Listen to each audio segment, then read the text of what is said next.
Ko se Andrej Herlajn okoli leta 1777 naseli v Ljubljani in postane učitelj risanja na realki, izgleda, da čeprav je bil tujec, se je kmalu vživel v to domače novo okolje krajinske, saj je s številnimi portreti kaže neposredne stike z takratnim ljubljanskim meščanstvom.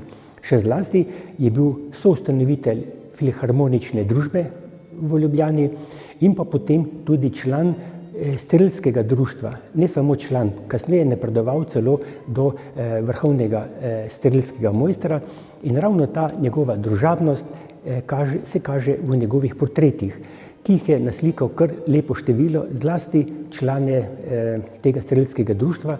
In tako nam je Herlajn kot najbolj delovni portretist poznega 18. stoletja zapustil kar lepo število znanih Ljubljančanov, ki so takrat sooblikovali to mlado krajinsko buržoazijo.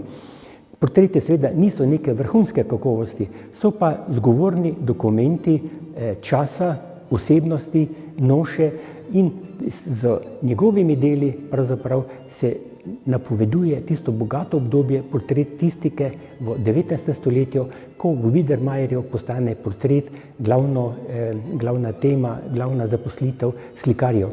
Herlajn v svojih poznih delih že tudi napoveduje neko biedermeiersko razpoloženje v lahkotnosti, v igrivosti, v prefinjenih slikah tega meščanstva, zlasti kar se tiče damskih portretov.